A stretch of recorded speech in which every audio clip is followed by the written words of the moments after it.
Le 13 juillet, Didier Boudimbu, ministre des Hydrocarbures de la République démocratique du Congo, a signé un protocole d'accord avec son homologue angolais pour mettre en œuvre la zone maritime d'intérêt commun. Créée il y a plus de 15 ans, la ZIC vise à permettre une exploitation commune du pétrole entre les deux pays. À terme, la RDC et l'Angola partageront environ 115 000 barils de pétrole par jour. Cependant, la RDC pourrait prétendre à en produire davantage, car d'énormes réserves de pétrole actuellement exploitées par l'Angola se trouvent à l'intérieur des frontières maritimes du pays. Alors, pourquoi la RDC n'a-t-elle pas accès à ces blocs malgré ses revendications?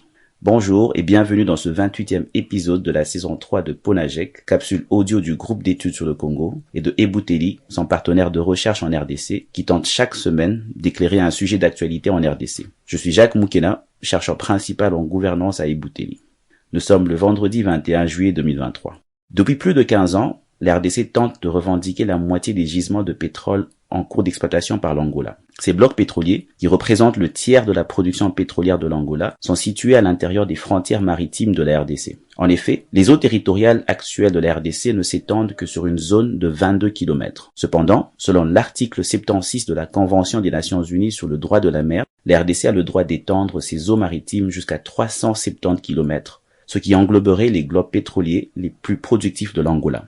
Qu'est-ce qui justifie la réticence des autorités congolaises? Tout d'abord, l'Angola détient un poids sécuritaire et diplomatique important. Un exemple concret est son soutien financier et militaire substantiel à la RDC lors de la guerre de 1998. Cette assistance avait sans aucun doute influencé l'approche mesurée et prudente de Laurent Kabila concernant les questions des frontières maritimes. En outre, malgré la mise en place de la ZIC en 2007, pendant le régime de Joseph Kabila, l'Angola n'a jamais accordé des concessions significatives à la RDC.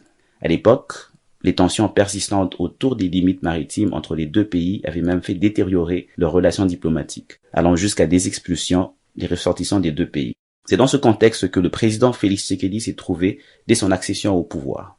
À l'instar de ses prédécesseurs, Tshisekedi a choisi de ne pas engager un conflit ouvert avec l'Angola, préférant, du moins pour le moment, se limiter à la mise en œuvre de la ZIC.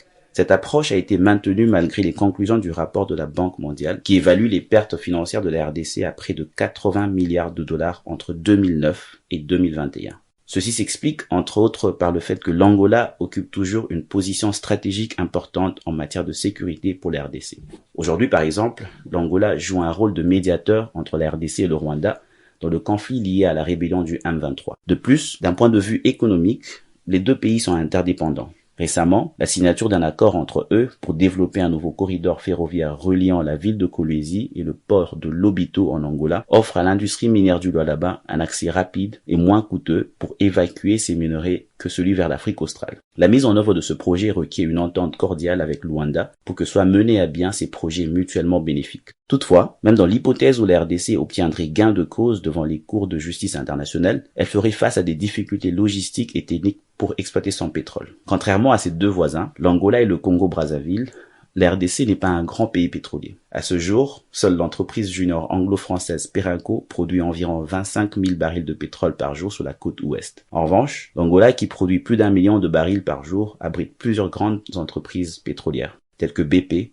ExxonMobil et Total, qui entretiennent des liens étroits avec le pays. Ces compagnies pourraient être réticentes à coopérer avec la RDC si cela les mettait en conflit avec l'Angola. Vous pouvez recevoir Ponajek sur votre téléphone chaque vendredi en envoyant JEC ou Ebouteli au +243 894 110 542. À bientôt.